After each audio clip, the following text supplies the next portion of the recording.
नमस्कार। फिर पैसा बोलता है, मैं आपका स्वागत है। मैं आनंद श्रीनिवासन। आज निफ्टी 3 पॉइंट नीचे आई, ऊपर नीचे आई, लेकिन बहुत बुरी खबर ये है कि बैंक निफ्टी 235 पॉइंट नीचे आई। इसका कारण हम बाद में देखेंगे कि लेकिन बैंक निफ्टी बहुत नीचे आई। ये निफ्टी का सबसे बड़ा कंपोनेंट है, सो निफ्टी को पकड़कर ऊपर रखा गया है। गोल्ड 6800 में है, 20 रुपया नीचे आया है। एफपीआई इसने 7900 करोड़ इस महीने में डाला है अभी तक, तो अभी वापस पैसा डालना शुरू कर दे हैं। लेकिन आज जो बेयर्स हैं वो एचडीएफसी को बैंक काउंटर के आगे हैं और उधर मार्केट में उसे मारने की कोशिश की है। मारने का मतलब बेचने की। तो क्योंकि लोन और डिपॉजिट ग्रोथ दोनों धीमे हो गए हैं, डिपॉजिट ग्रोथ फ्लैट है और लोन ग्रोथ थोड़ा ऊपर है, लेकिन credit deposit ratio already HDFC bank में बहुत प्रॉब्लम था, 100 के ऊपर जा रहा है। लोग एचडीएफसी बैंक में पैसा नहीं जमा कर रहे हैं, लेकिन लोन ग्रोथ बढ़ा है। तो अगर वो लोन ग्रोथ को कम करेंगे तो प्रॉफिट्स नहीं आएगा। तो डिपॉजिट्स बढ़ाना एक बड़ा प्रॉब्लम है एचडीएफसी बैंक के लिए। तो ब्लूमबर्ग में एक रिपोर्ट आया कि एचडीएफसी बैंक के पास और कोई चारा नहीं होगा और वो इसको भी बेचेंगे। एक लोन बुक को भी बेचने की नौबत आ जाएगी। अगर नौबत आ गई तो इसको हम सिक्योरिटाइजेशन कहते हैं। नॉर्मली भारत के जो प्राइवेट सेक्टर बैंक्स हैं वो फॉरेन बैंक्स जैसे नहीं है, वो लोन सिक्योरिटाइजेशन नहीं करते हैं। लेकिन लोन टू डिपॉजिट रेशियो को मैनेज करने के लिए इससे बेहतर ऑप्शन उनके पास नहीं है। तो आटी मनी ऑप्शन की हेवी सेलिंग हुई है। इसका मतलब क्या है कि लोग एक्सपेक्ट नहीं कर रहे हैं कि पैसा मार्केट ऊपर जाए। तो market 52 week high on July 3 1794 रुपया से गिरते हुए 1648 रुपया तक आ गई है। म्यूचुअल फंड्स जून क्वार्टर में इन स्टॉक में अपना परसेंटेज इंक्रीज किया है, लेकिन एफआईआईज जो इस बैंक की 75% ओनर थे लगातार बेच रहे हैं।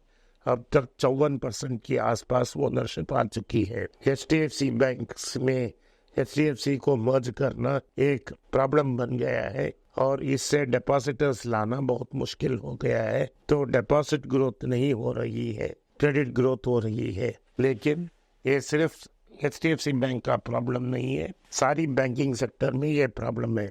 शक्तिकांता दास ने एक मीटिंग किया था जुलाई 3 को, जहां उन्होंने अनेक पब्लिक सेक्टर बैंक्स और प्राइवेट सेक्टर बैंक्स की सीईओ को बुलाया और इस प्रॉब्लम को डिस्कस किया कि कैसा ये चैलेंज को मीट आउट किया जाए जो बैंक डिपॉजिट्स नहीं हो रहे हैं। तो इसका slow deposit growth very important है, क्योंकि अगर डिपॉजिट ग्रोथ स्लो हो रही है तो इकोनॉमिक ग्रोथ अफेक्ट हो जाएगी, क्योंकि बैंक्स पैसा नहीं लेंड करना पाएंगे। ये प्रॉब्लम ऑटो डीलर्स के लिए ऑलरेडी आ चुकी है, जहां बैंक्स कार्स को लेंड करने से रोक रहे हैं। ये स्लो डिपॉजिट ग्रोथ के लिए बहुत सारे प्रॉब्लम्स हैं। एक स्टेट बैंक का ये एक साल का डिपॉजिट रेट 6.8% है। इसमें 10% टैक्स लगती है, जिसे बाद में क्लेम किया जा सकता है, लेकिन 6.3 ही हाथ में मिलेगा। आरबीआई का एक रिपोर्ट बोलता है कि जो सिटीज है उनमें इन्फ्लेशन 4.7 से ज़्यादा है। तो इवन जो छोटा स्प्रेड उनको मिलना था वो मिल नहीं रहा है। तो उसकी समय में स्टॉक मार्केट्स और म्यूचुअल फंड से बेहतर रिटर्न्स मिल रहे हैं। स्पेशली स्मॉल कैप फंड्स में बहुत अच्छा रिटर्न्स पिछले साल मिला है। तो लोगों पैसा को बैंक से निकाल के म्यूचुअल फंड्स में डाल रहे हैं।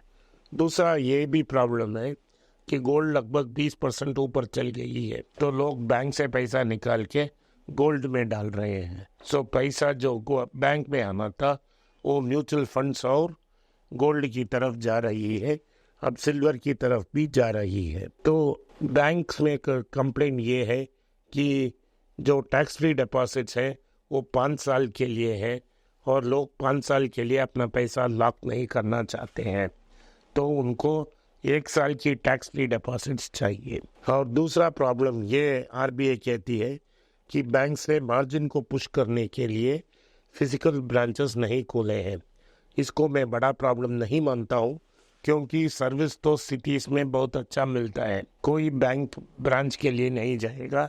अगर आरबीआई सोचती है कि लोग बैंक में डाके अपना पैसा डिपॉजिट करेंगे, वो ठीक नहीं है, वो नहीं होता है बड़े शहरों में। हाँ, रूरल में और ब्रांचेस डाल सकते हैं। डिपॉजिट मिक्स में भी प्रॉब्लम हो गई है कि लोग को बेहतर रिटर्न चाहिए, सो खासा की डिमांड नीचे आ रही है, लेकिन जो हाई कॉस्ट डिपॉजिट्स है उनकी डिमांड जास्ती हो रही है।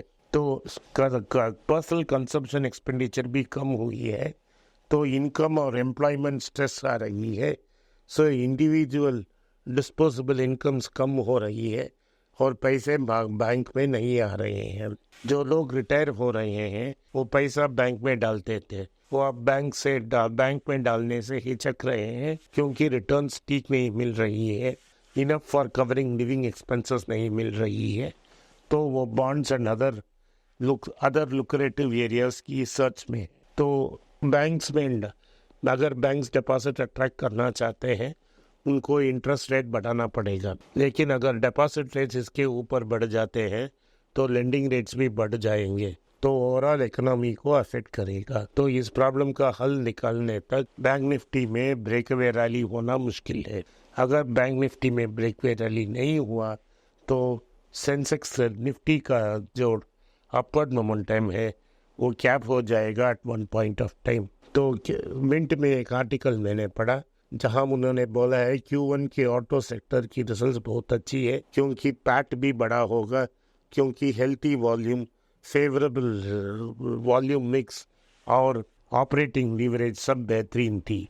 लेकिन उसी समय इकोनॉमिक टाइम्स में आज आर्टिकल आया है जहां फाडा के चीफ राज सिंघानिया ने एक इंटरव्यू दिया है कि उनके पास कार्स में स्पेशली 60 करोड़ की 60,000 करोड़ की अनसोल्ड इन्वेंट्री है। उन्होंने ये भी बयान दिया है कि एवरेज कार का दाम जो पड़ा है उसका 9,50,000 है, और इस car inventory waiting period 60 to 67 days है।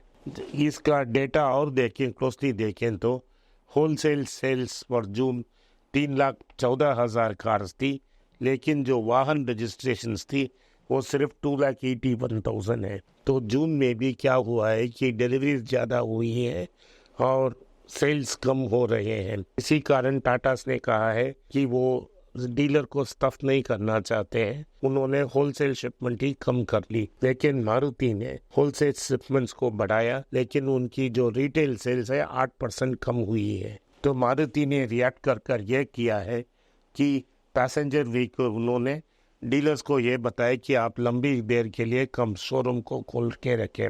ऐसे करने से कोई बड़ा सेल्स नहीं होगा। मैं सोने के बारे में बात कर रहा था, मैंने सच बोला था कि के शेप रिकवरी हो रहा है, और के शेप रिकवरी के कारण गोल्ड का दाम एक और ऊपर चला गया। जो मिडिल क्लास और पुअर लोग हैं वो गोल्ड नहीं खरीद पा रहे हैं, इससे गोल्ड का सेल्स अफेक्ट होगा। टाइटन का जो सेल्स नंबर आया उसमें गोल्ड का दाम 20% गया, तो ऊपर गया था इस पीरियड में। अगर सेल्स 20% की ऊपर नहीं थी तो फ्लैट सेल्स थी, लेकिन सेल्स सिर्फ 9% ऊपर गई। इसका मतलब है ओवरऑल वॉल्यूम टाइटन का भी कम हुआ है। इसका प्रेशर में आके आज टाइटन में 4% की गिरावट आई प्राइस में। सारी गोल्ड ज्वेलरी स्टॉक में करेक्शन हुई, तंगमइल में भी 2% करेक्शन हुई। 3,138 में टाइटन पहुंच गई है। तो दूसरा क्या न्यूज़ है कि ट्रेंट अब इंडिया की टॉप 50 कंपनीज में मार्केट कैप में पहुंच गई है। उनकी total market cap 2 lakh crore है, आज 0.5% नीचे हुई। एक साल में 87% इंक्रीज हुई है, 5,635 रुपया तक प्राइस इंक्रीज हुई है। टाटा टाटा की 5वीं कंपनी है जो 2 lakh crore market cap cross कर ली है। जब वो निफ्टी में आएगा, टाटा का 5th या 6th कंपनी होगा निफ्टी में। ट्रेंट की शेयर जो विद इन टाटा ग्रुप है मार्केट कैप में, वो 1.5 से लेके 6.3 तक पहुंच गई है। टाटा ग्रुप की total market capitalisation 32 lakh crore है। इन्फोसिस में नंबर ऑफ जॉब एप्लीकेशंस कम हुई है, प्री कोविड लेवल तक पहुंच गई है। 2019 में 2.33 million dollar 2.33 million applications job के लिए आए थे। उस समय उन्होंने 95,000 लोगों को नौकरी दी। आज 2024 में 2.44 मिलियन एप्लीकेशंस मिली, वही लेवल है, और लेकिन नौकरी सिर्फ 26,000 दिया गया है। टोटली इन्फोसिस की हेडकाउंट 25,000 से श्रिंक हुई है। सारी बड़े कंपनियों की हेडकाउंट श्रिंक हुई है। पिछले 2 साल के कंपैरिजन में क्या हुआ है कि नंबर ऑफ जॉब एप्लीकेशंस 50% तक पहुंच गई है। ओवरऑल ये हेल्थी न्यूज़ नहीं है मार्केट के लिए। आज के लिए इतना ही। आपने इस पॉडकास्ट को सुना, इसके लिए मैं आपका आभारी हूँ। हो सके तो इस वीडियो को लाइक कीजिए, चैनल को सब्सक्राइब कीजिए, बेल नोटिफिकेशन दबाएं। अपने रिश्तेदार और दोस्त के पास इस वीडियो को भेजें और उनको देखने की आग्रह करें। नमस्कार, धन्यवाद, जय हिंद।